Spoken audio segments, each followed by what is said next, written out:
welcome to Change Happens, a weekly gathering of things that I found entertaining, informative, or thoughtful as I made my way through the digital cave that is the interweb. All right, welcome to Change Happens, Volume 111. Have a great day, find your way. January 12th, 2025, from the walls of the digital cave.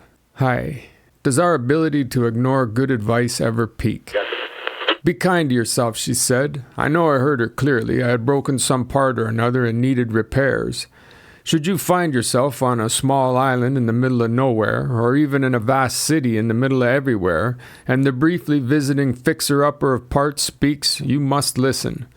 I don't know if she was as beautiful then as her words have made her now. I believe she was.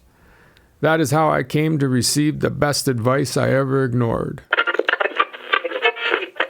As always, Change Happens is brought to you by Hyperventilating the Podcast. A father and a daughter discuss matters. Hyperventilating the Podcast. Entertaining, thoughtful, and informative. Join us every Wednesday. Trying to regenerate. Headline: Stem cells. What they are and what they do. From the article. Stem cells are a special type of cells that have two important properties. They are able to make more cells like themselves, that is, they self-renew, and they can become other cells that do different things in a process known as differentiation. Stem cells are found in almost all tissues of the body, and they are needed for the maintenance of tissue as well as for repair after injury.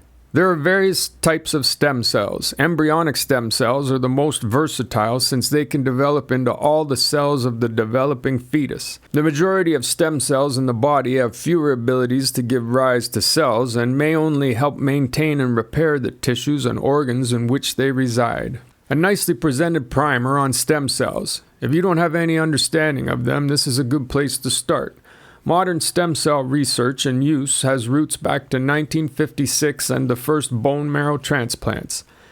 Stem cells play a critical role in our internal physical existence. It also serves as a good reminder of the basics if you wish to re-engage the topic.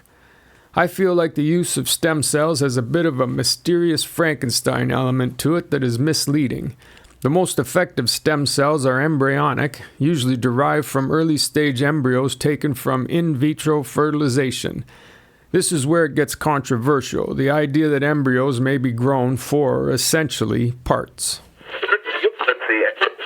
Flying in empty. Headline: How Voyager 1 is still bringing us surprises from the very edge of our solar system. From the article. The problem related to one single chip in the FDS, which contained some of its computer's software code. The chip had broken and therefore so had the data. But with Voyager sitting more than 24 billion kilometers from Earth, further away than Pluto, and the most distant human-made object ever, a trip to a repair shop would be impossible. Instead, NASA engineers divided up the important bits of code and moved them elsewhere in the FDS, making other parts of the computer pick up the extra work that would have been done by the broken chip.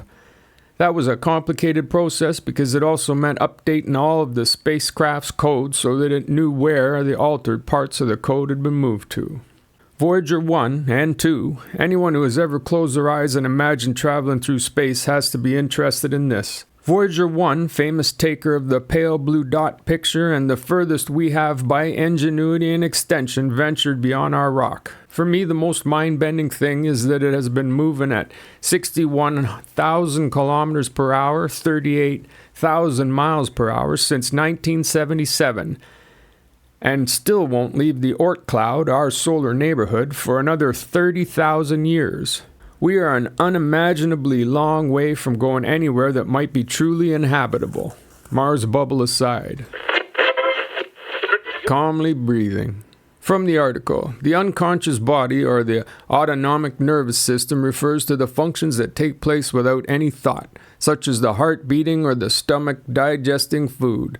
This system can be in a fight, flight, or freeze, or rest and digest state. In fight, flight, or freeze, the body feels threatened and reacts to help the person escape or avoid danger. Among other things, the body releases hormones, adrenaline and noradrenaline. These set off a cascade of reactions which include making the heart beat faster, speeding up breathing, and boosting blood sugar levels. Being in this state of stress for too long or too often has adverse health consequences. The physical impact of this state can cause wear and tear on every system in the body.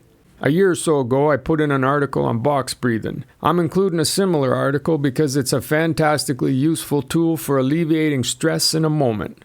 Simple and really effective in controlling inner tension and centering yourself, and reclaiming some calm. Nothing fancy, no voodoo about it. It's just an effective method of using focused breathing to feel better. January 6, 1907. Maria Montessori. Casa de Bambini. Down a wiki rabbit hole. In this first classroom, Montessori observed behaviors in these young children which formed the foundation of her educational method. She noted episodes of deep attention and concentration, multiple repetitions of activity, and a sensitivity to order in the environment. Given a free choice of activity, the children showed more interest in practical activities and Montessori's materials than in toys provided for them, and were surprisingly unmotivated by sweets and other rewards. Over time, she saw a spontaneous self-discipline emerge. Based on her observations, Montessori implemented a number of practices that became hallmarks of her educational philosophy and method. She replaced the heavy furniture with child-sized tables and chairs light enough for the children to move, and placed child-sized materials on low, accessible shelves. She expanded the range of practical activities such as sweeping and personal care to include a wide variety of exercises for the care of the environment and the self, including flower arranging, hand washing, gymnastics, care of pets, and cooking. She also included large open-air sections in the classroom, encouraging children to come and go as they please in the room's different areas and lessons. As long as they don't talk back. Headline: The people who believe plants can talk. From the article. Whatever you think of these claims, recent research by multiple scientific teams has been revealing an assortment of fascinating insights about plants and sound. Take the 2019 study by a group of researchers in Israel, for instance, which found that plants increase the amount of sugar in their nectar when they are exposed to the sound of a bee buzzing by. In every culture and within much family lore, there are plant talkers, people who swear that talking to plants helps them to grow. Researchers are taking it to the next level, as researchers are wont to do, scientifically studying this effect. It's an interesting article. There is little doubt that plants can be affected by sound and that there is a mechanism by which they acquire sounds which are then translated into action. We just don't know how this really works or what it means. I think it engenders a consideration of awareness. It seems that the plants respond in ways that increase chances of survival. Does that constitute an intelligent response? At the very least, you probably need more evidence now than talks to his fern to label your buddy a nutter. Step away from the phone. Headline: Why do we still have to use airplane mode? From the article. In either case, boarding a plane in the U.S. means being greeted with the familiar instruction to turn portable electronic devices onto airplane mode or turn them off entirely. The reason for this policy has long been that cell phones might interfere with aircraft systems, but the EU lifted its long-standing ban on cell phone usage in airplanes in 2022. So why are Americans still required to use airplane mode? An article about why airplane mode is still being used in the U.S. On flights in Europe, Mexico, and many other places, they've stopped using it. I included this simply because I can't understand why anyone would want people to be able to have a conversation on a phone on a plane. To me, the idea of people squawking into their phones in the confinement of a flying machine is horrifying. The loud talkers sharing their stupendous insights and the vast importance of their interaction at 35,000 feet. Nope. I am content with the odd baby crying, some random coughing, and the thrum of the engines. Nature's Smiling. Headline: Comedy Wildlife Photography Awards 2024 in pictures. From the article. Mantis flamenca. On my way back in the car from a photo walk around a marsh near my town, Onda in Spain, I brake suddenly. This was when I first saw my friend, the Flemish mantis. You can imagine the faces inside the passing vehicles, seeing a car with its indicators on, the door open, and a madman lying on the ground with his camera.